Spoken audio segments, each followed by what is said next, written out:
the weather forecast with C3 Production.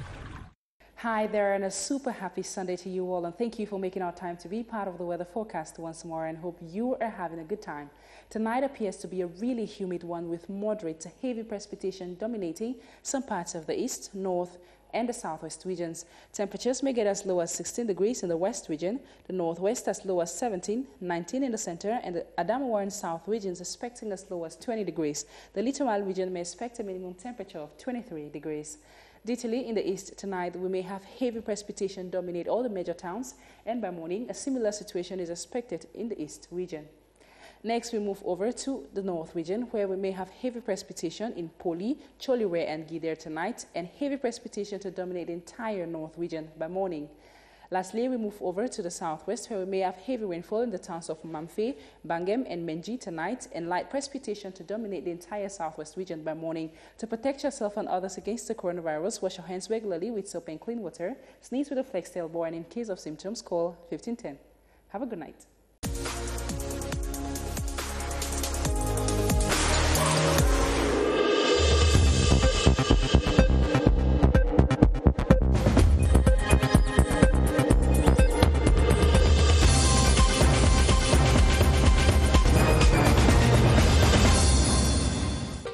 Actors of the livestock development sector reviewed the 2019 activities with the acquisition of hybrid cows, the construction of adequate breeding facilities, plus the purchase of automobile for pastoral activities, topping the chart. Dr. Tiger chaired the 63rd ordinary session.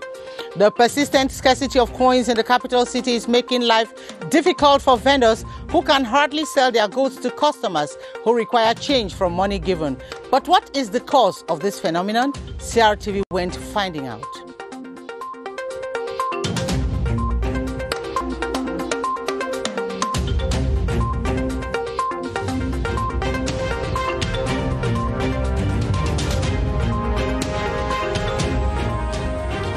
Good evening. This is the 7:30 news in Yaoundé with me, Gladys Tata.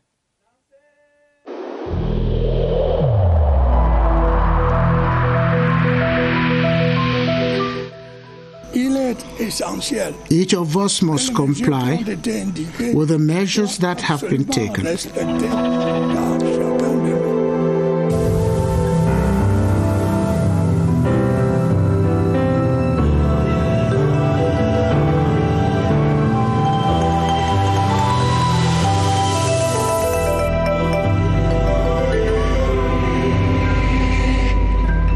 Welcome back. The midterm performance and budget execution of the Livestock Development Fund for the North, CDEN, has been examined during the 63rd ordinary session, presided at by the board chair who doubles as the Minister of Livestock, Fisheries and Animal Industries, Dr. Tiger. The members said the objectives of the fund have been attained to a larger extent despite the COVID-19 pandemic. Salas Quine with the details in Gaundere. The session, chaired by the Minister of Livestock, Fisheries and Animal Industries, Dr. Tiger, discussed issues of the development of the livestock industry in the northern regions, well known for livestock raising activities. Board members and participants reviewed reports on the status of the implementation of the 2019 budget. The 2019 budget stood at 1.29 billion.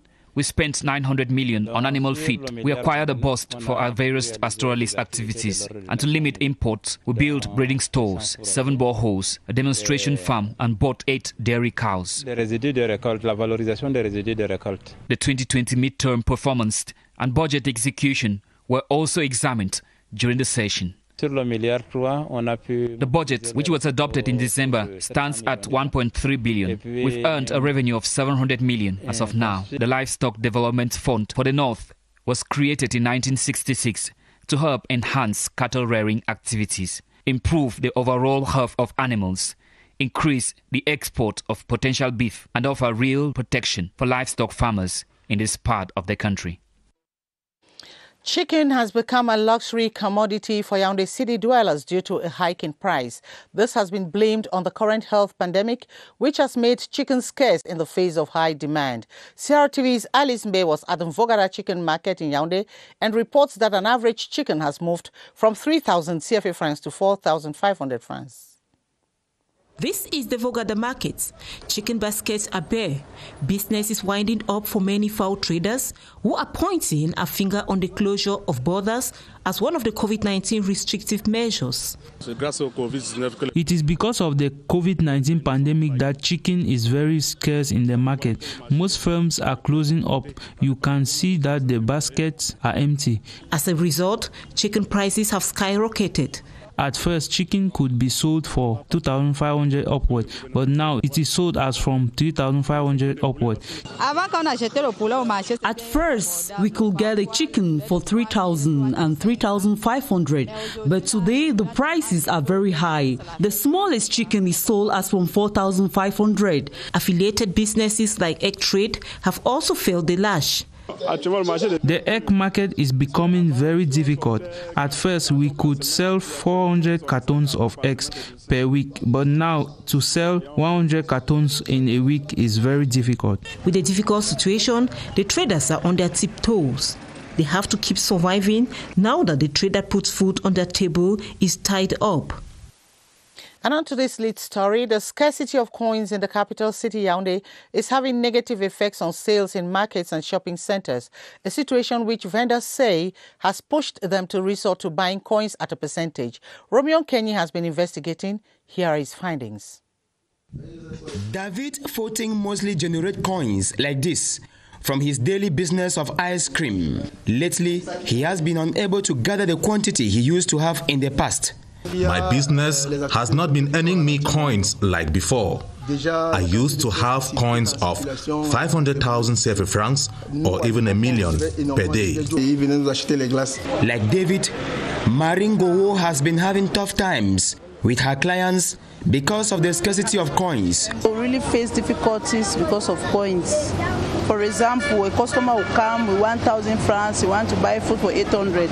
We don't have 200 francs, so actually the customer will go. As a remedy to this economic situation, many petty traders in Yaoundé are now forced to buy coins. I sell them to supermarkets and some individuals. At times, we even buy coins. They will give you coins for 9,500, for 10,000. Most of the times, we are working at a deficit. At a time, traders complain that the scarcity of coins has drastically slowed business. They are also pleading on government to find a long-lasting solution to this unpleasant phenomenon. Over in Adamawa, Urban Development and Housing Minister Celestine Kecha-Kotes says she is satisfied with the social housing scheme and other infrastructure in Gaundare. She made the appraisal on the first lap of a working visit, which will carry her to the 3 northern regions. Noeya Ben Modika completes the story from CRTV Adamawa. The minister started by visiting the newly constructed Delegation for Urban Development and Housing. With a total of 92 offices, she proposed to Governor Kudadi Tageke Bukar the idea of sharing with other services in need. Minister Kecha-Kotes was then taken on a guided tour of the 100 social lodging facility for Gaundare, which is now completed as the Cameroon Real Estate Corporation is working on attribution formalities. Next was a tour around town for an appraisal of the road construction and repair works as well as those in the pipeline. I'm happy to see what the mayor is doing, and when back to Yaoundé, I will support the work that is doing on the ground to modernize our city. Another aspect of her working visit was a spontaneous address to a group of onlooking youths whom she challenged to appropriate ongoing development projects in town in a participatory manner and to make them more sustainable. She also paid a courtesy call on the Lamido, His Royal Majesty Muhammadu Hayatu Isa. A building that will serve the Bobana sector of the 2nd Rapid Intervention Command Post in Kadei in the East region has been inaugurated. The ceremony took place in the presence of the commanders of the Rapid Intervention Command Post of the East Borders, who called on the populations to collaborate with the forces. Mokom Robert Achu tells us more. Bubara, in the Kete subdivision of Kadei, occupies a strategic security position linking Baturi to Kete town and BT at the borders with the Republic of Central Africa. This junction town, some 10 kilometers from the border town of BT, is the strategic position hosting one of the sectors of the 2nd Rapid Intervention Command Post. This is one out of a series of new bee bases alongside the border. The idea is to bring more security to the ongoing trade between our neighbor country and the Cameroon. The land on which the building is constructed has been offered by the traditional rulers of that locality. Before cutting the ribbon to officially inaugurate this security edifice, the divisional officer for Kete exhorted the inhabitants of Bubara and Kete subdivision in general to collaborate with the Rapid Intervention Battalion, whose presence is to ensure the security of people and their properties. On his part, Major Onambele Mendugagi, Deputy General Inspector and Controller of B, congratulated the population and instructed the B elements on how to satisfactorily carry out their mission. The ceremony brought together all the commanders of the 4 Rapid Intervention Command Posts of the east borders of Cameroon to join their colleagues of the 2nd Command Post in the East region. Let's go south, where the Minister of Agriculture and Rural Development has exhorted youths undergoing training at the Agro-Pastoral Incubation Center in Mbembe Ocean Division that the country counts on them to boost its agricultural productivity. Minister Gabriel Bairobe was speaking at the end of a 2-day working visit in the Ocean Division, as you tell us, Cyril Nwazeke in Kribe. At the Mbembe Agro-Pastoral Incubation Center, the over 300 youth undergoing a specialized form of training in agriculture received words of encouragement from Minister Gabriel Bairobe, who urged them to be serious as Cameroon counts on them to boost its 2nd-generation agriculture. I've seen many youth. They are very, very committed to do a good job around the town. Especially, to fight against hunger and ensure food security. After visiting the technical platforms and the plantain farm, which in future will satisfy the high demand in plantain in Cameroon, the minister said the partnership with the Kribi Port Authority is timely. What I saw this afternoon, I can go back with the confidence that something will be done in this area. To facilitate the work of some youth who passed through the center and emulate the example of Ambassador Tony Obam, motorcycles and computers were offered them. Words of encouragement also went to workers of the Kienke estate as a way to tell them agriculture is the bedrock to the country's development. Members of the Patriotic Youth for Paul Biya Japabi have been sensitizing traders of the Mbalmayo market on how to check COVID-19. The sensitization caravan also distributed anti-COVID-19 kits to the vendors with calls for them to bar the way to the killer pandemic. Victor Siga is just back from Mbalmayo with this report. It is with great enthusiasm that vendors in Mbalmayo welcome the initiative for the fight against the coronavirus. Touring the different corners of the central town, the association distributed face masks, soap and hand-washing buckets. The population was drilled on barrier measures such as physical distancing, the wearing of face masks and hand-washing. Population in Mbamayo are not respecting anymore the measure prescribed by the government, and we are very disappointed. We want to advise them that the pandemic is not finished. We encourage them to respect the measure prescribed by the government. That is the way that we should exterminate the pandemic. The next move will be at Abombang in the Opanyong division of the Central region. In a related development, the International Dynamic Oroko Ladies Network, an association of ladies of Meme and Indian origin in the southwest region of the country, has donated anti-COVID-19 kits to some localities in those 2 divisions. They say it is their own contribution in the national campaign against the pandemic. Gerard Nanji Eyambe has more. As part of their contribution in the fight against the coronavirus pandemic, daughters of Meme and Dian Division, under the umbrella of the International Dynamic Oroko Ladies Network, have reached out to some communities. The anti-COVID-19 kits were symbolically handed to the different community heads for onward distribution. We thought that we should reach out to our own community to assist our own population. Also, it's our own support to the national fight against COVID-19. The most important thing was to raise awareness, which we did alongside the health personnel who are in charge of that area. We told them that COVID-19 is real and that they should take every precaution. These include 2 needy areas of Kombone Health Area in Meme Division, covering 11 communities, and Ilo Health Area in Jan Division, covering Ilo, Loe and Fungem, all Balondo villages. The revised establishment agreement between Cameroon and the Medical Foundation at Luchem has been signed in Yaoundé. The document to renew the medical charity activities of the foundation in Cameroon was signed by the External Relations Minister, Lejeune Mbelambela. Charles Ebune tells us more.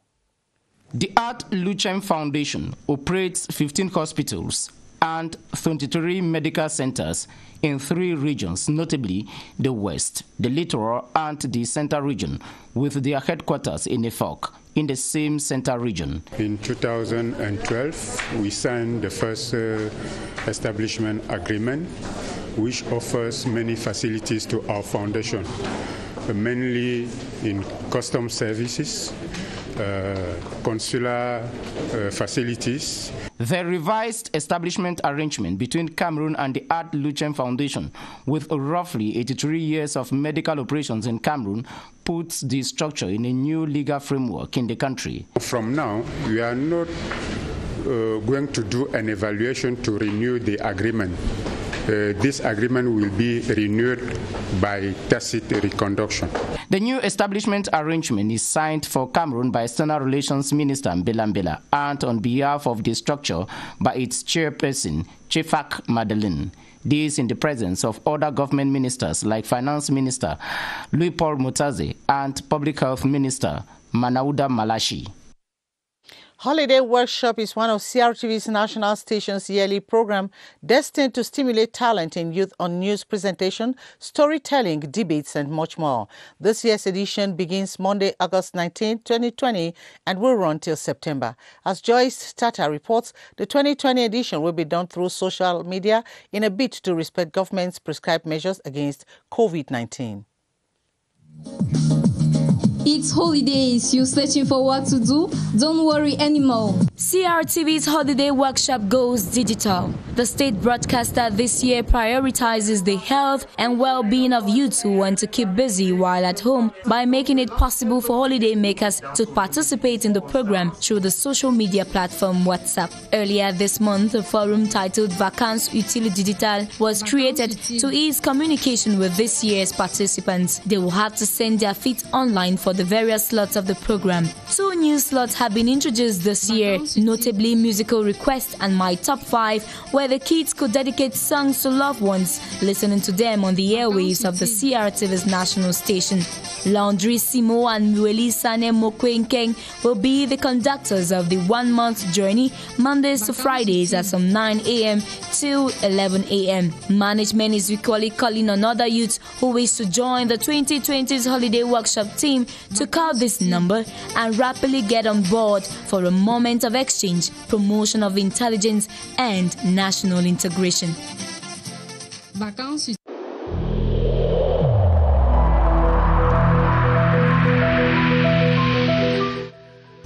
The wearing of face masks in public places will be mandatory until further notice.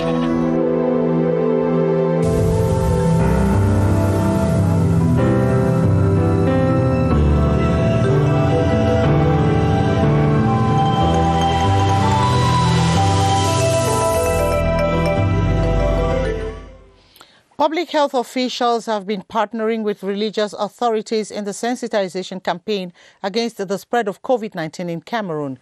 Considering the key role these religious leaders play in the lives of their faithful, health experts are confident going through them to reach the population is a way to check the coronavirus pandemic. And let's join Baldwin Sama at the Public Health Emergency Operations Center for updates. Hello, Baldwin.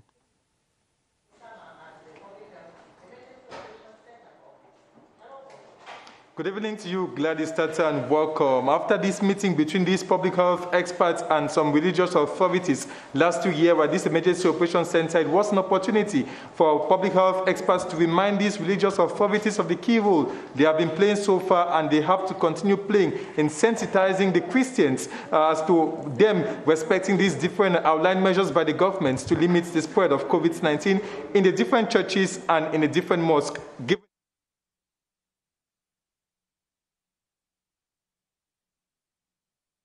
public health experts will look at the key role played by religious authorities in helping to sensitize the population against the spread of COVID-19. Good evening, Doctor. Yeah, good evening, buddy. Yeah, just back from the field, and religious authorities, they have to continue playing this key role as far as sensitizing the population is concerned. Yeah, that's right, buddy. You know, from the start of the crisis, I must say that one of the sectors or one of the areas that were seriously affected were the non-participation of Christians within gatherings. And again, religious leaders find it very difficult to digest this information of restriction that was limited only to 50 participants in a gathering. But I must tell you, many strategies were put in place in order to communicate their messages as well as sensitization, especially during when decentralization was effective. These leaders have been playing a very great role within the various media organs. Some have made it very possible to go public within their communities, as well as using social media to sensitize those who believe in each of the various religions, either in churches or in mosques. All this information have been rallying behind the barrier measures that have been very, very critical, as we've heard recently during the feast of the Ramadan, where imams were very tantamount for all the believers to respect these measures, as well as other religions. So we want to appreciate that we're not yet over. The leaders should continue without relenting any effort to continue to sensitize everybody within their community, not only their Christians, but to go beyond that. Thank you very much. Thank you so much, Dr. Eric Tanzi. And the Ministry for Public Health is appreciating the key role played by some religious leaders who have made available some protective kits against COVID-19 to their different Christians. They want to appreciate this gesture by these religious leaders. Back to you, Gladys. Thank you very much, Baldwin Sama, with our public health experts, Dr. Eric Tanzi. And in religion, again, the new moderator of the Église Presbyterienne Cameroonese Manoglan Sam constituency, Pastor Mandeng Emile Benjamin, has taken up function. He was installed during a highly attended ceremony presided at by the moderator of the Yaoundé constituency, the Reverend Dr. Jacques Duclé Sab. Victor Siga reports. A joyous atmosphere at the Église Presbyterienne du Cameroon, Manoglan Sam. Faithful from far and near have turned out to welcome the new moderator, Mandeng Emile Benjamin. We are attending development in this new parish, building the church, bringing new incomes in church, because this day church needs money and other things for his development. The 50-year-old inductee is called upon to work in honesty to promote unity among Christians and the church and support the state in the fight against the COVID-19 pandemic. The challenges are many. The parish needs more development, bring more Christians, and the completion of the construction. I count on the help of God to overcome it. He hails from Gokmapubi in the Nyong and Ekele Division, Central Region. Roman Catholic Christians continue to meditate on the significance of Mary's Assumption into heaven a day after the solemnity. The feast, which magnifies the final reward for a life of holiness encountered by the Virgin Mary, is an invitation for the Christians to emulate the example of Mary, the mother of Jesus Christ. Ewane Pole now looks at what Christians need to do to be like Mary, the mother of Christ. Officiating at a special Holy Mass at the Marie Mediatrice Parish of the Catholic Church in Etude Yaoundé this Sunday, the parish priest Jean-Augustin Otuntolo stressed on the solemnity of the Assumption of Mary as it gives lessons for life. The faith of Assumption is a message of the offness. Mary is the mother of humanity. We are very happy to celebrate the mother of humanity, so that with Mary he is able to ask of God to help us. The man of God also reminded the Christians that the Feast of the Assumption points to the final reward for a life of holiness by which, with Mary's special prayers and unfailing help to merit God's grace, we may arrive safely in the Father's home. The youth wing of the National Union for Democracy and Progress Party, NUDP, has been highlighting the role played and future of the youth in the party. The steering committee meeting in Kribi Ocean Division was chaired by the national president of the youth wing, Paul Mbafo. As Irene Wazeke reports from Kribi, they resolved to uphold the rules and regulations of the party while staying loyal to their national chairman, Bello Buba Maigari. The three-day meeting of the steering committee of the youth wing of the National Union for Democracy and Progress Party, NUDP in Kribi, was an opportunity to brainstorm on the way forward for the party. The Youth Movement for Democracy and Progress during their workshops discussed on the role, place and future of the youth in the NUDP. The role of the youth is mobilization, but now we are aiming for management of the party issues. We are working now at being a responsible product of what our predecessors have done, and where they ended, we will continue from there. Saidu Maidadi, Communications Secretary of the party and mandated by the national president, Bello Buba Maigari, told the youth to respect the rules and regulations of the party. The place of women was also highlighted during the workshops. The youth were told to remain loyal and prepare for future political tussles as the party's elective congress comes up in 2022. The Banen people in Dikinimeki in the Mbamba and Enugu division of the Central region have expressed gratitude to the head of state, President Paul Biya, for reinstating their land's rights. This was during a ceremony that took place in Dikinimeki, attended by Serge Espoir Matumba, national president of Pure's party. Gerald Nanji tells us more. Take away their forest and they lost their identity. This statement best described the Banen people in Dikinimeki, a locality in Bam and Enugu division of the Central region. The head of state has taken a big decision, asking to withdraw. The decree was to put the Banen land into the government private ownership. Our population were forced out of this forest. Our ancestors are buried there. With their right to land under threat restored by the head of state, they have every reason to express their gratitude. We are here to say thank you to the head of state. The Banen are happy. We would like also to tell him that he tried to somehow accompany the population in the movement going to their ancestors' lands. Serge Espoir Matumba, a son of the Mbam and Enugu who attended the ceremony to reinstate back their land rights, used the occasion to donate food items to some vulnerable Banen people. Our Discovery page tonight takes us into the cave and waterfalls in Bamendankwe, northwest region of the country.